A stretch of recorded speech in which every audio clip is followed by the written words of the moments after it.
kisah pelaku pesugihan yang berakhir menjadi tumbal Nyi Roro Kidul. Baik, sebelum menyimak, bila Anda belum subscribe, silahkan klik tombol subscribe dan nyalakan loncengnya, supaya tidak ketinggalan dengan kisah pesugihan atau tempat pesugihan yang ada di tanah Nusantara ini. Sudah beberapa hari ini Santi sepi pelanggan. Padahal, bisa dibilang dia adalah wanita paling favorit di hotel ini. Namun, titel itu sepertinya sudah direbut oleh anak baru ingusan yang baru saja bergabung dengan hotel ini, Siska. Santi sendiri mengaku kalau Siska punya paras yang terlampau cantik. Sebagai seorang pekerja malang, mulut licin Siska yang pandai merayu itu semakin melengkapi kelebihannya. Santi sebal.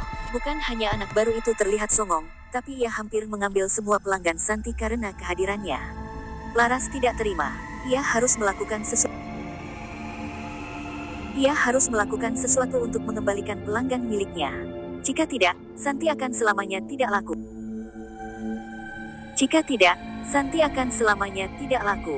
Terlebih jika hal itu berdampak pada biaya sekolah putri semata wayangnya.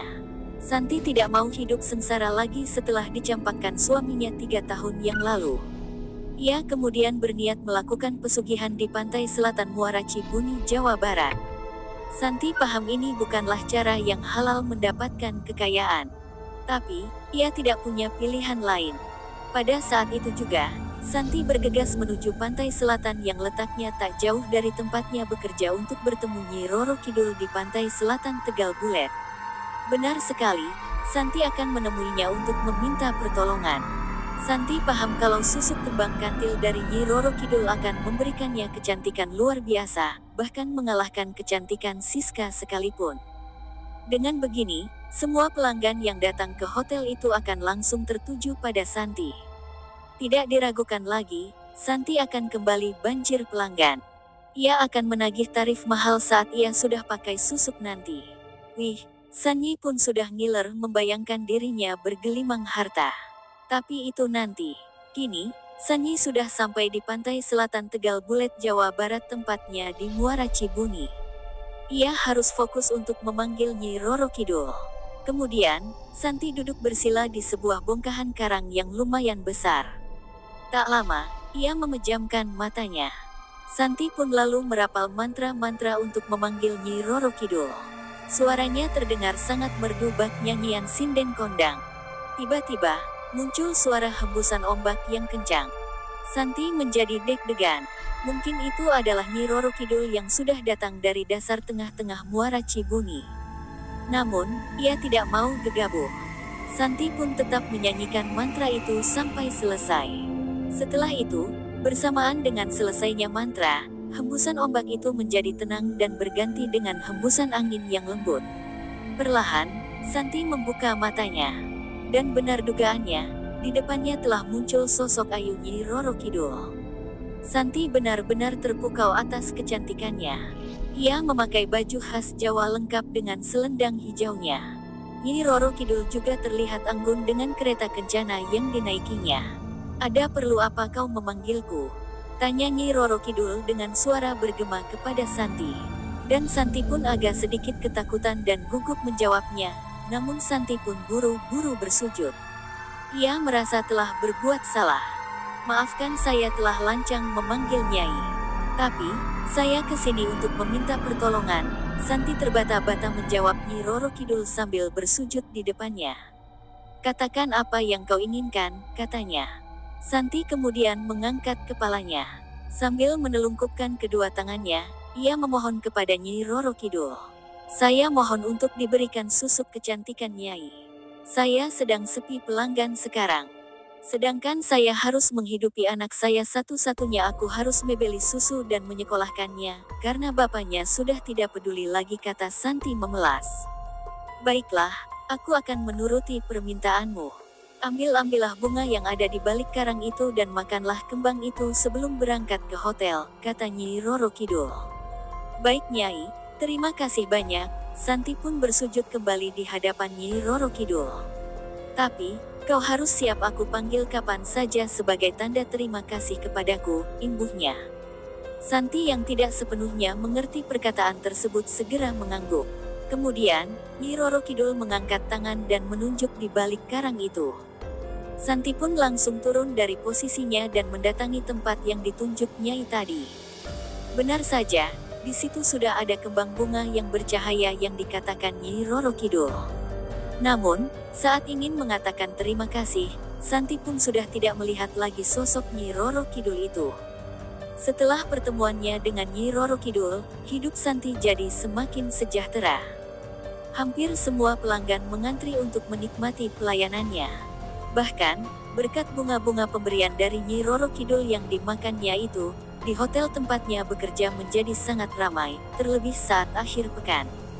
Namun, kejayaan Santi ternyata tidak bertahan lama. Pada suatu sore, ia bertemu pelanggan aneh yang mengubah total kehidupan Santi. Pelanggan itu bernama Adi. Pada mulanya, ia terlihat biasa saja. Tapi, lama-kelamaan, Adi terlihat aneh. Apalagi ketika ia menemui Santi di kamar yang jadi tempat biasa Santi menunggu pelanggannya. Begini-begini, Santi juga pernah nonton film. Tatapan mata Adi Sumarwan saat itu terlihat menakutkan, hampir mirip seperti psikopat yang digambarkan di televisi. Namun, Santi pun harus tetap profesional. Sebenarnya bisa saja dia mendepak pria itu keluar kamar karena sekarang dia sudah menjadi ratu di hotel ini. Tapi sayangnya ia tak mau kehilangan pemasukan sepeser pun. Akhirnya, meski ragu, Santi pun tetap melayani pria hidung belang itu.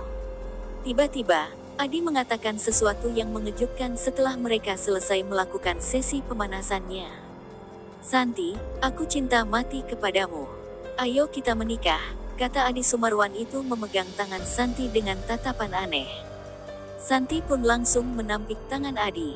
Memangnya siapa dia? Santi kemudian berpikir kalau ini mungkin efek samping dari susuk yang dipakai itu. "Kalau kau tidak mau menikah denganku, aku akan membunuhmu," teriak Adi tersebut. Perasaan Santi benar. Ada yang tidak beres dengan pria ini. Perkataan itu cukup membuat Sanyi pun takut. Tapi tidak, pria itu tidak mungkin membunuhnya di sini. Akan ada banyak saksi yang bisa menjebloskannya ke penjara. "Coba saja bunuh aku, banyak orang di hotel ini yang bisa menjadi saksi penganiayaan dan kamu akan dihajar massa," ujar Santi. Belum selesai Santi pun dengan kalimatnya, tiba-tiba perutnya ditusuk dengan pisau belati.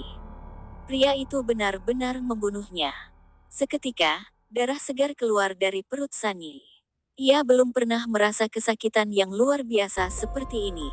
Laras perlahan kehilangan kesadarannya. Kemudian, pria itu menaruh tubuh Santi di pundak dan membawanya keluar kamar.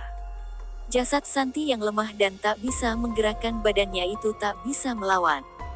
Namun, ia samar-samar masih dapat melihat keadaan sekitar. Ternyata, di hotel itu tidak ada siapa-siapa. Kemana manajer hotel dan teman-temannya? Belum selesai terjawab pertanyaan itu, Santi pun tiba-tiba mencium bau khas air laut. Pria itu ternyata membawanya ke pantai selatan Muara Cibuni. Kemudian, pria itu berjalan menuju laut dan menaruh jasad Santi di atas ombak.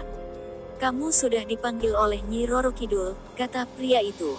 Dari kejauhan, Nyi Roro Kidul tersenyum pulas melihat tumbalnya sudah datang.